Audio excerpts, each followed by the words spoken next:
একসময় এখানে থামতো না যন্ত্রের শব্দ, হাজারো মানুষের জীবনের স্পন্দন ছিল এই জায়গা, কিন্তু আজ শুধুই নীরবতা। এটি মোহিনী মিল, শিল্প বিপ্লবের আলো ছড়িয়েছিল এখান থেকেই, অথচ আজ ইতিহাসের সেই গৌরব দাঁড়িয়ে আছে নীরব সাক্ষী হয়ে। 42 বছর বন্ধ রয়েছে মিলটা, বুঝলো? এই মিলটা বন্ধ হওয়া থেকে আমাদের এই কুষ্টিয়া শহরটা চলতো মিলের, কুষ্টিয়া শহরটা চলতো এই মোহিনী মিলের টাকার উপরে। কুষ্টিয়া শহরের প্রাণকেন্দ্রে অবস্থিত এই বস্ত্র মিল একসময় ছিল এশিয়ার বৃহত্তম এবং উপমহাদেশের প্রথম বস্ত্রকল। যন্ত্রের শব্দে মুখর থাকত পুরো এলাকা, হাজারো শ্রমিকের কর্মচাঞ্চল্যে প্রাণ পেত কুষ্টিয়ার এই শহর। সেই মোহিনী মিল আজ পরিণত হয়েছে পরিত্যক্ত স্থাপনায়। এই মিলে যখন আমার বাপরা মোহিনী মিলে চাকরি করেছে, সেখন এই মিলটা ছিল জাঁকজমক। কুষ্টিয়া শহরটা চলতো মিলের উপরে, প্রায় 2000 তাঁত চলতো। স্প্রিং ঘর আছে, তুলা ধুনাই করে সুতো তৈরি হতো। ওই সুতা থেকে আবার তৈরি হতো কাপড় হতো, লুঙ্গি হতো, ধুতি হতো, মার্কিন হতো। আর 10 বছর 12 বছর বয়সে আমরা ভিতরে ঢুকেছি। তাঁত ঘরে গেলে পরে মনে হয় যে তাঁত দেখি, 2000 তাঁত চলছে, খাটাস খুটুস তাঁত চলতেছে। 1873 সালে ব্রিটিশ শাসনামলে প্রতিষ্ঠিত হয় মোহিনী মিল। আধুনিক প্রযুক্তির ব্যবহার আর ব্যাপক উৎপাদনের মাধ্যমে দেশের বস্ত্র শিল্পে নতুন দিগন্ত উন্মোচন করেছিল এই মিল।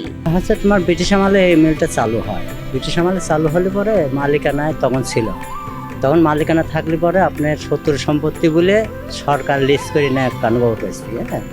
নেওয়ার পর দীর্ঘ মিল চলাকালীন সময় 5/2/82 সালে মিল বন্ধ হয়। এখানে তুলার থেকে সুতা তৈরি হতো, সুতার থেকে কাপড় তৈরি হতো। এগুলো এখানকার লোকে বিক্রি হতো, বড় বড় পার্টিরা কিনে নিত। মোহিনী মিলকে কেন্দ্র করে গড়ে উঠেছিল একটি জনপদ। শ্রমিকদের বসতি, বাজার, শিক্ষা ও স্বাস্থ্য সেবা সবকিছুই আবর্তিত হতো এই মিলকে ঘিরে। শুধু শিল্প নয়, সামাজিক ও সাংস্কৃতিক বিকাশেও গুরুত্বপূর্ণ ভূমিকা রাখত এই মোহিনী মিল। এই মোহিনী মিলের সুতো এবং কাপড়ের পয়সাতে আপনার এখানে বালিকা বিদ্যালয় আছে, ওখানে বিদ্যাপতি স্কুল আছে, মাস্টারদের বেতন দিত। তাই সেই মিল ধরো যে এখন যে অবস্থায় পড়ে আছে, এই মিলটা দেখুন উপর গাছপালা হয়ে কি অবস্থা আছে। এই মিলটা এখন চালাতে হলে পরে অনেক শ্বশুর মারা যাওয়ার পরে আমার স্বামী চাকরিটা পাইছিল। করার পরে বিয়ে হলো, বিয়ে হওয়ার 1 বছর আমি মিলে কামাই খাইছি। তারপরে মিল বন্ধ হয়ে গেছে। খুবই কষ্ট করে চলেছি আমরা। রাষ্ট্রের আমার স্বামী রিক্সা চালাতো, এখনো চালাই। স্বাধীনতার পর রাষ্ট্রায়ত্ত হলেও সময়ের সঙ্গে সঙ্গে অব্যবস্থাপনা, লোকসান এবং আধুনিকায়নের অভাবে ধীরে ধীরে বন্ধ হয়ে যায় মিলটির কার্যক্রম। যদি চাও টেস্ট, স্বাদ টমেটো সসই বেশ। একসময়ের ব্যস্ত শিল্প কারখানা হারিয়ে ফেলে তার প্রাণ চাঞ্চল্য। অগ্রণী ব্যাংকের দায়বদ্ধ আছে। কিনে নেওয়ার পরে ওদের 85 সাল পর্যন্ত সে মিলটা চালু করে রাখেছিল। তারপরে তো বন্ধ হয়ে গেছে। তারপরে সরকার নিয়ে নিয়েছে, এখন সরকারই চালায়। আনসার দিয়ে এখানে পাহারা দেয়, আনসার দিয়ে পাহারা দেয়। এই মোহিনী মিলে এখন বর্তমানে কিছু নাই বাবা, যা আছে খালি গর্দা, তাছাড়া আর মোহিনী মিলে কিছু না। 20 বছর যদি লোহা থাকে, সে লোহাগুলো জং ধরে পড়ে যায় না, ওগুলো ওদের জং ধরে নষ্ট হয়ে গেছে, নষ্ট হয়ে যাচ্ছে। হ্যাঁ, 30 বছর যদি একটা লোহা পড়ে থাকে, না চলে, তেল কালি না দেয়, তাহলে ওই লোহা থাকে, ওরা তার জং ধরে আস্তে আস্তে ওরা নষ্ট হয়ে যাচ্ছে।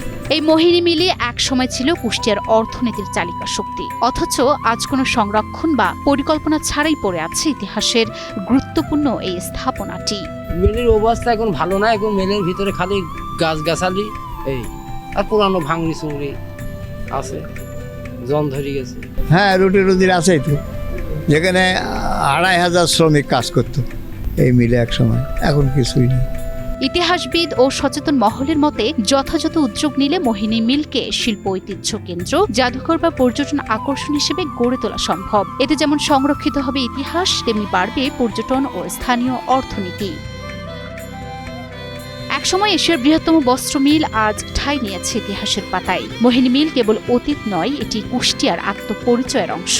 সংরক্ষণ আর পরিকল্পনার অভাবে হারিয়ে যেতে বসেছে উপমহাদেশের শিল্প বিপ্লবের এক গুরুত্বপূর্ণ অধ্যায়, আর তাই মোহিনী মিল রক্ষা করা এখন সময়ের দাবি।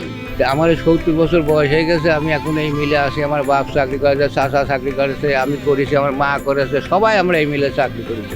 আমাদের রক্তটাই আমাদের গড়া আছে এই মিলের কামাই খায় বাবা। আমাদের খুব মায়া লাগে এই মোহিনী মিলের উপরে। এই গাছপালা আর পাঁচিল গুনা দ্বারা আছে, বিল্ডিং গুনা, তাছাড়া আর কিছু নাই বাবা। আপনি আর যা আছে ও তো ধরেন চোরে খাই যাচ্ছে